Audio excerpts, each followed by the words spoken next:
Olá, meu nome é Guilherme Lima, sou endocrinologista infantil. Minha formação de endocrinologia infantil foi na USP de Ribeirão Preto. Vou aqui apresentar um caso que eu atendi e num primeiro momento, e no segundo momento o professor Suamir fará a discussão a respeito desse caso clínico. Bom, começando pela identificação dessa criança, era uma criança de 17 dias de vida, sexo feminino, cor branca, natural e procedente de Franca. O atendimento dela inicial se deu nessa entidade que é vinculada à Prefeitura Municipal de Franca. Nessa época eu trabalhava nessa instituição. O motivo da consulta, ela foi encaminhada para avaliação em função de um teste de pezinho alterado.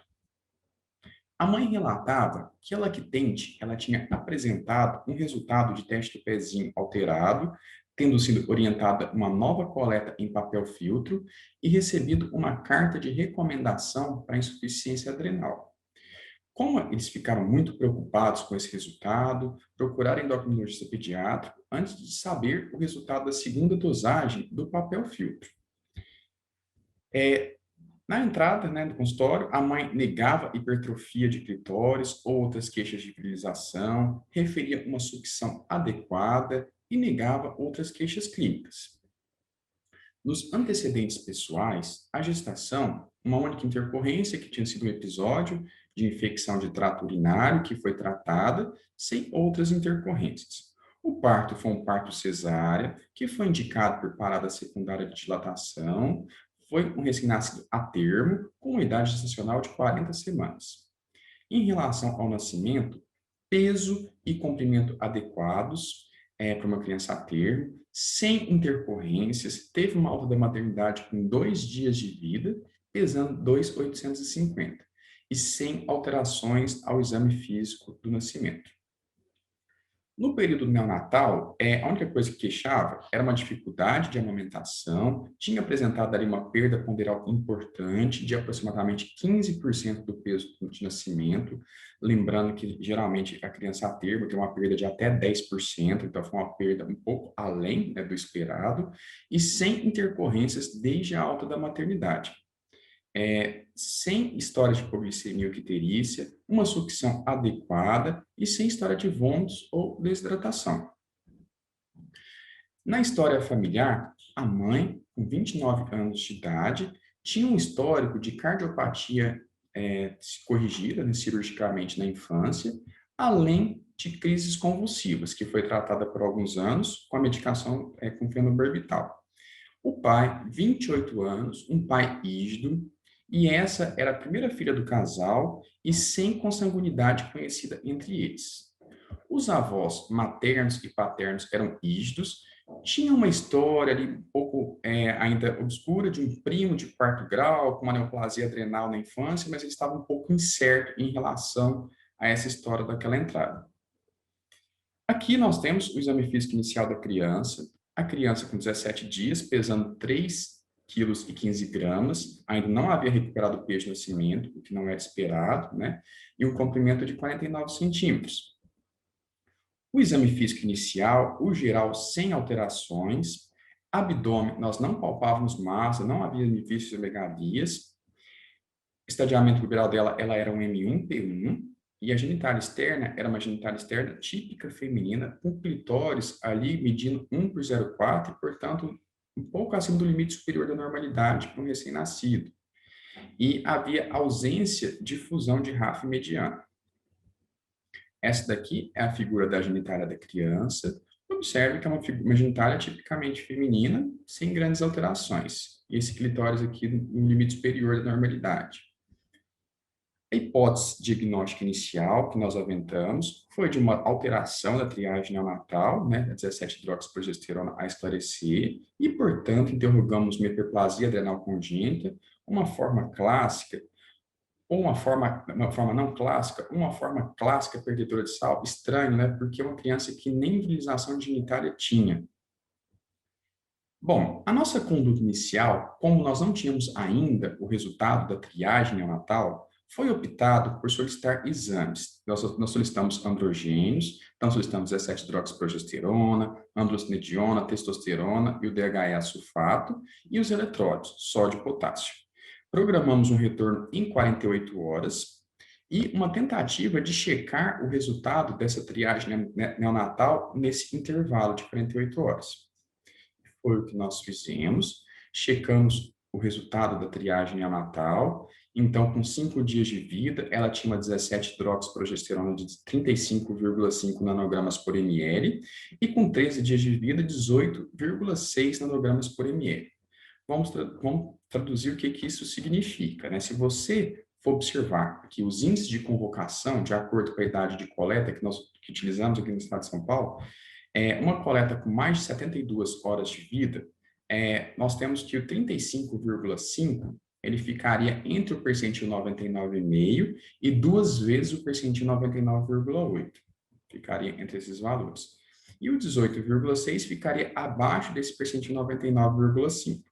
Bom, vamos ver o que isso significa no fluxograma. No fluxograma de triagem neonatal para hiperplasia, então você tem um recém-nascido com a coleta da amostra em papel filtro entre o terceiro e o quinto dia de vida, e o resultado da nossa paciente, da nossa criança ficou aqui, né, entre o percentil 99,5 e o 99,8, 2 vezes 99,8, e, portanto, quando ele fica nesse intervalo, nós programamos a orientação é recomendada a programação de uma nova coleta em papel filtro, que é o que foi feito. E essa nova coleta, ela ficou abaixo desse percentil 99,5. Quando acontece isso, a orientação é vida normal, alta do acompanhamento da investigação, só segmento mesmo de puericultura com pediatra. Mas, como nós não tínhamos os resultados daquela consulta inicial, como foi optado para coletar esses androgênios, ela também já trouxe no retorno esses androgênios, foi quando nós checamos os androgênios e nós observamos que eles estavam acima do limite superior da normalidade, né? E dando destaque aqui do DHA sulfato. E optamos por repetir esses exames, por mais uma coleta, e novamente vieram acima do limite superior, e novamente o DHA sulfato, ele estava acima do limite superior de detecção do método. Além disso, nós fizemos o segmento, né, o acompanhamento dos eletrólitos, né, para ver como tinha aquela hipótese, pesagem não compatível com a clínica da hiperplasia adrenocondina na forma clássica, para ver se ia haver perda de sal, mas sódio e potássio mantiveram dentro dos valores de normalidade. E aqui também eu trago o resumo das consultas, né, da evolução ponderal dessa criança, mostrando que essa criança, tirando essa consulta com 24 dias de vida, foi uma criança que ganhou peso de forma adequada, certo? Até acima do que é esperado com recém-nascido, que é de 25, para essa idade, que é de 25 a 30 gramas por dia. E, além disso, nós observamos nas consultas posteriores que esse clitóris mantinha mais ou menos nas mesmas dimensões, mesmo tamanho, e foi quando, nesse intervalo, eu entrei em contato com o professor Sonir, na USP Ribeirão, e para discutir com ele, aí ele pediu que eu encaminhasse para que eles fizessem uma avaliação também lá no serviço. Que foi que aconteceu com 1 mês e 13 dias de vida, essa criança passou pela primeira avaliação do HC. Aqui, só antes, mostrando para vocês como que foi a curva de evolução ponderal, como eu tinha mostrado ali naquela tabela anterior.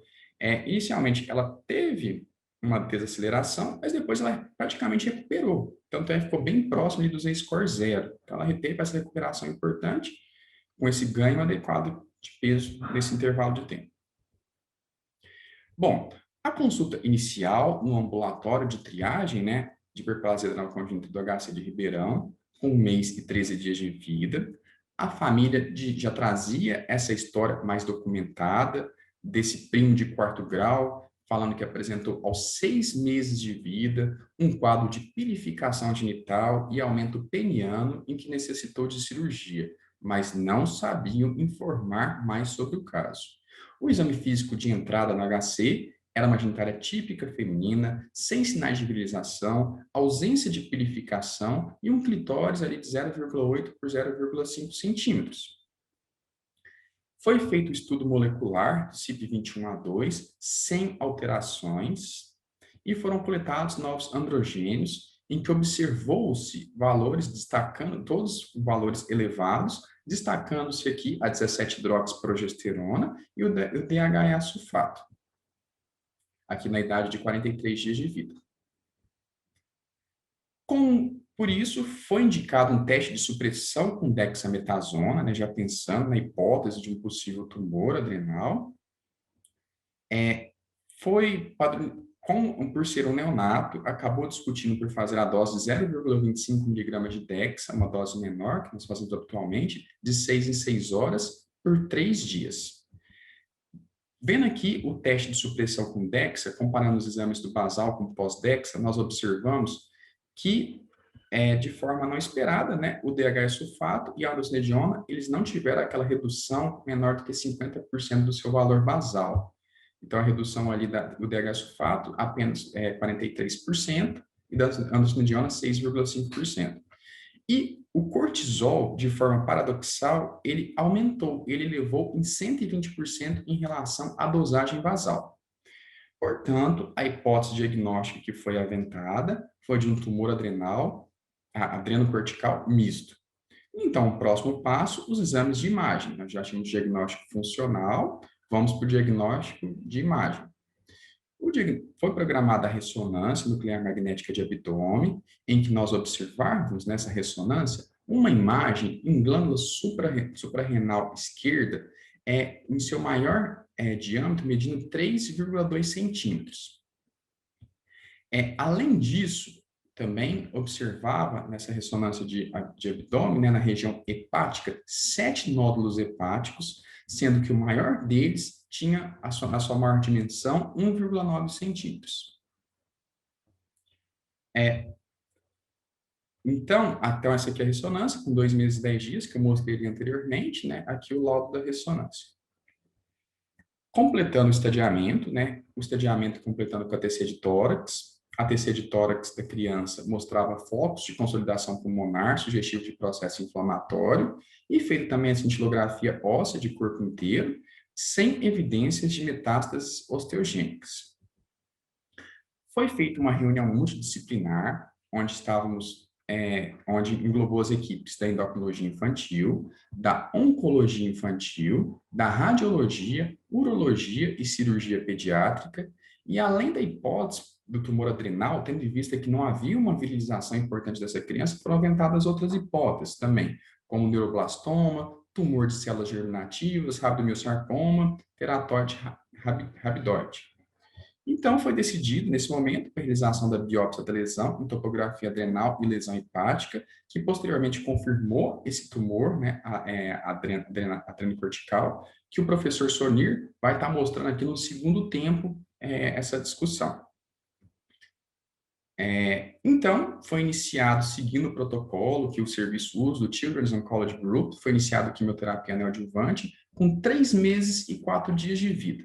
E foi proposto um esquema de 2 ciclos, né, com mitotânia, cisplatina, etoposide, doxorubicina, com intervalo de 3 semanas entre os ciclos, e essa criança está em segmento até hoje no serviço. Bom, só para colocar aqui as conclusões, concluindo o que esse caso representou, então nós tivemos um teste, uma triagem neonatal com resultado falso positivo. Esse resultado falso positivo não confirmou o diagnóstico de hiperplasia adrenal congênita, mas, inesperadamente, permitiu um diagnóstico de tumor adrenal. Bom, esse era o caso que eu queria trazer para vocês. Agradeço a oportunidade da Sociedade Brasileira de Endocrinologia e Metabologia por estar podendo fazer essa apresentação. Muito obrigado. Olá a todos. Eu sou Sonir Antonini. Inicialmente eu agradeço muito o convite dos organizadores da revista Conecta da SBEM São Paulo, né, para discutir esse caso clínico, o caso interessante desse paciente, que o Guilherme inicialmente atendeu e fez a discussão com vocês, e agora eu vou proceder à discussão e finalização desse caso.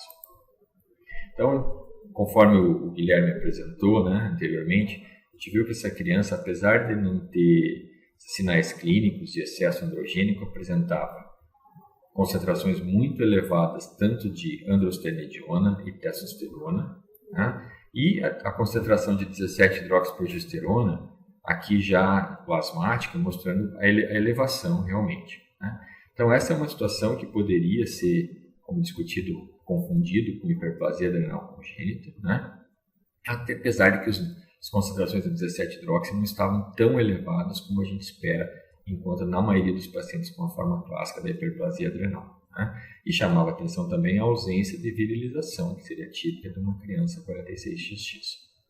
Chama atenção, então, como salientado, as concentrações elevadas do sulfato de hidroperosterona, aqui em microgramas por decilitro, muito elevadas. Entretanto, nesse período, né, nas primeiras semanas e meses de vida, é muito difícil diferenciar o que é a produção fisiológica desse androgênio, né, pela zona adrenal fetal, que ainda existe, está em processo de evolução, da produção pelo tumor adrenal, já que o DEA-sulfato é o grande marcador aí do tumor adrenocortical. Então, fica aí uma margem de possível confusão nesse caso. Então, esse é um elemento a mais de dificuldade nesse caso.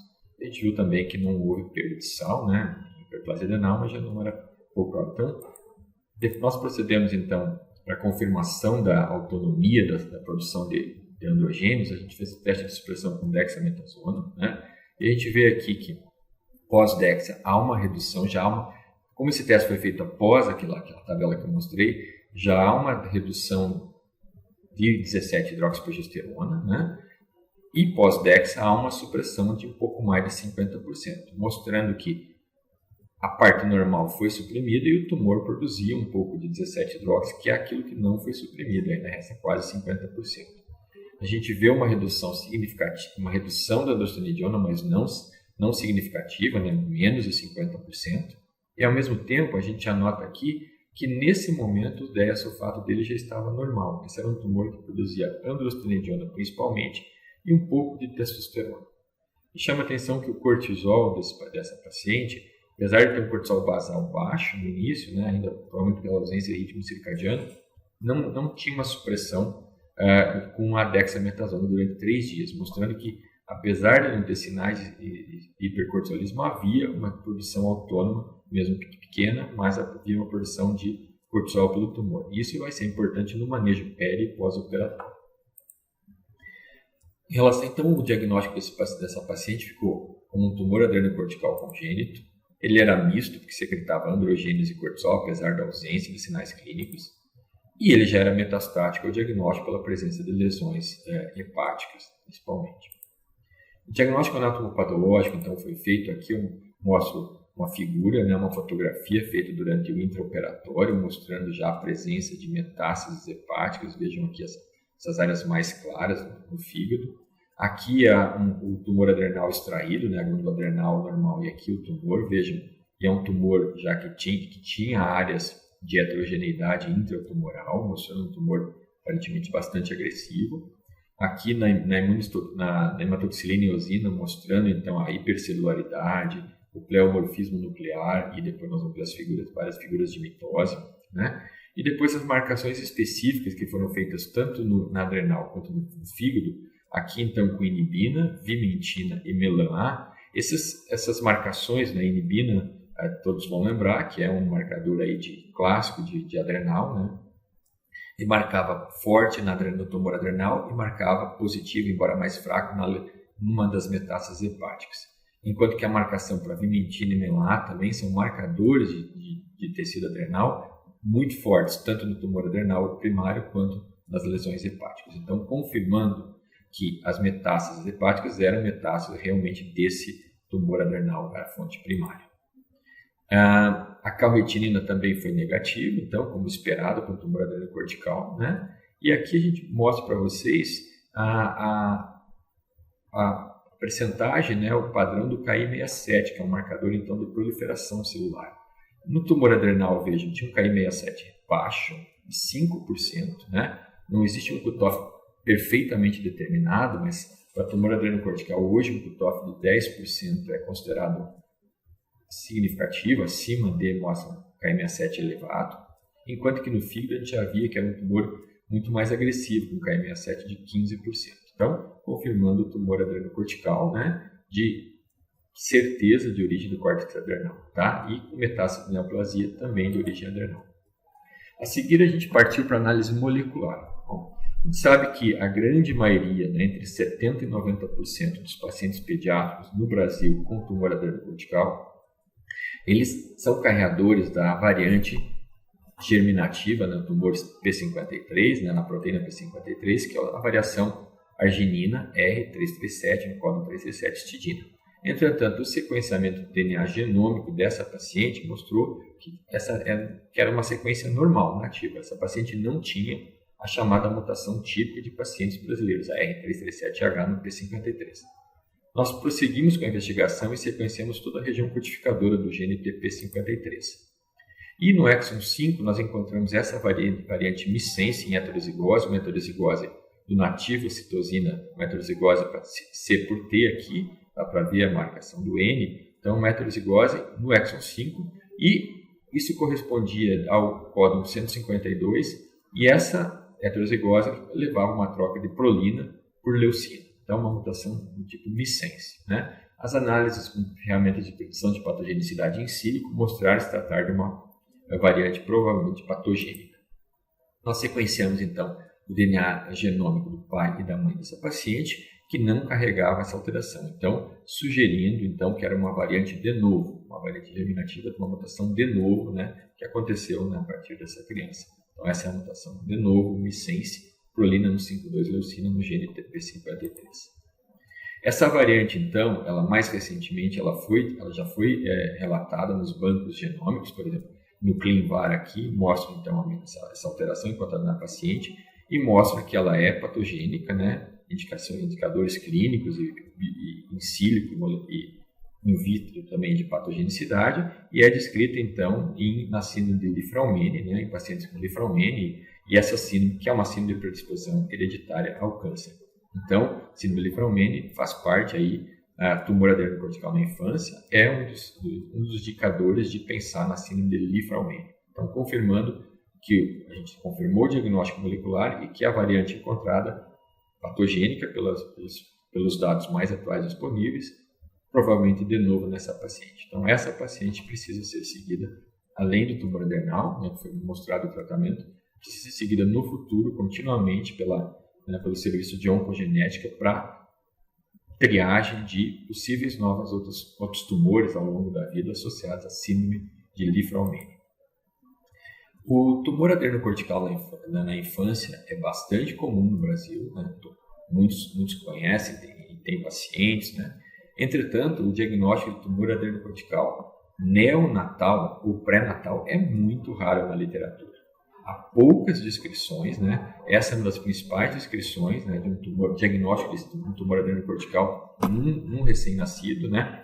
Detectado pela elevação da 17-hidroxiprogesterona, mais ou menos como foi o nosso caso. Essa é uma publicação, esse grupo dessa Universidade de Chiba, no Japão, e foi publicada na Journal of Pediatric Surgery em 2008.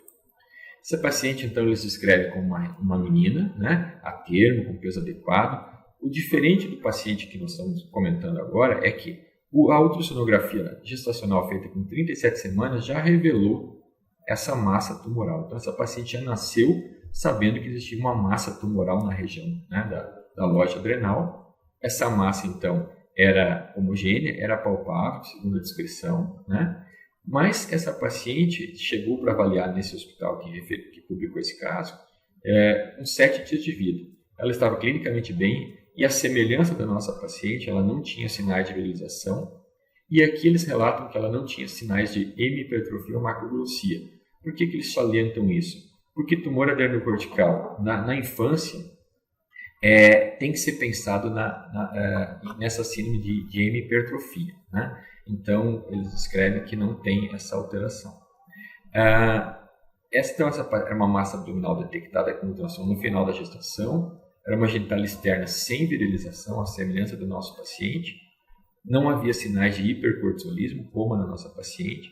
A avaliação laboratorial aqui, exames plasmáticos, então, na triagem neonatal do 5º dia de vida, aqui ainda no teste da triagem, né, capilar, uma 17-hidroxi de 4.500 nanogramas por decilitro, o que corresponde a 45 nanogramas por ml, mostrando uma elevação da 17, novamente não tão elevada como a gente vê na maioria dos pacientes com forma clássica, né? Salientando que essa paciente não tinha sinais clínicos de hiperplasia pela ausência de ambiguidade genital. O 17-hidroxisulfato de hidroquinosterona era elevado, 751 micrograms por litro, mas chama atenção novamente do cuidado na interpretação do diasulfato nas primeiras semanas e meses de vida, que há uma elevação fisiológica ainda pela presença da zona fetal adrenal.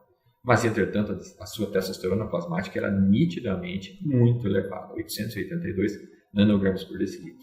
E a dosagem, então, do cortisol urinário livre em 24 horas era elevada, né, mais do que o dobro aqui do limite superior à normalidade. Na histologia, no tumor que tinha uma alta taxa de mitose, atipia nuclear, a semelhança da nossa paciente, né, mas é um tumor bem encapsulado e que foi completamente ressecado com a cirurgia por laparotomia. Por ser um tumor bem encapsulado, completamente ressecado, com normalização dos hormônios, né, androgênicos no pós-operatório, essa criança não recebeu tratamento adicional, né, como deve ser feito na maioria desses pacientes, e no final, nesse relato, até um antes-relato, 24 meses, 2 anos depois, ela estava bem. Então, uma paciente bastante semelhante à nossa paciente. Entretanto, as diferenças aqui, a nossa paciente era uma paciente que tinha uma doença metastática ao diagnóstico, né, enquanto que aqui era um tumor localizado. E nesse relato ainda não há menção a exames moleculares realizados. Bom, então, concluindo, né, nós apresentamos para vocês uma paciente que foi, pela triagem neonatal para hiperplasia adrenal congênita para deficiência de 21 hidroxilase, teve um resultado falso positivo, isto é, uma elevação da 17-hidroxiprogesterona, né, que não houve a confirmação do diagnóstico, era um resultado falso positivo para hiperplasia adrenal, mas que inesperadamente, né, permitiu um diagnóstico de um tumor adrenal neonatal já metastático.